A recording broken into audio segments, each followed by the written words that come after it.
1 milyong balota kada araw ang kayang iimprenta ng mga makina ng National Printing Office sa Quezon City para sa eleksyon 2013. At ang buong proseso ng pag-iimprenta pwedeng bantayan ng sinumang interesado. Mula po sa Quezon City, may ulat on the spot si Matthew Pulido.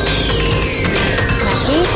Pia, ang nasa likod ko, no, makikita mo naman, that is the validation process. Bali, ang nangyayari dyan, yung mga naimprentang balota ay vina-validate sa pamamagitan nga ng mga PCOS machine. Alam mo, napansin lang natin, mag-aalas 11 na ng umaga nang magsimula yung validation. Ang nakita natin mula dito sa viewing room ay halos buong umaga nagkakaroon ng mga briefing and other instructions. At mag-aalas 11 na nga nung magsimula yung validation ng mga naimprentang balot. As of 11 a.m., 754,589 ballots na ang naimprenta para sa bayan ng Sarangani.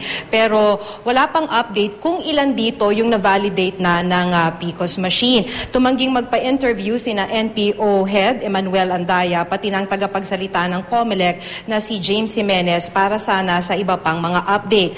Ang buong proseso ng printing and validation pwede namang bantayan ng interested parties tulad ng media, kandidato o kanilang mga abogado dahil meron nga ritong viewing room sa ilalim or sa basement ng National Printing Office. Makikita yung buong proseso at may CCTV monitor din dito nga rin sa loob ng viewing room. Nasa iisang floor lang ito sa may basement, sa isang side ng basement ng National Printing Office ay para lamang sa mga printing machines. Pagkaputol, ito'y binabalot at pagkatapos ay binubuhat lang sa kabilang side rin ng basement para naman ma-validate ng mga PCOS machine yung mga naimprentang balot. Yung mga hindi na-validate ay sisirain, isi-shredder daw. So, bale, 52 million ballots ang target na bilang ng mga i-imprentang balot na sana raw ay matapos by first week of April. Tatatlo lang yung makina dito, Pia, pero kaya naman daw nitong mag-imprenta ng 1 milyong balota kada araw. Pia?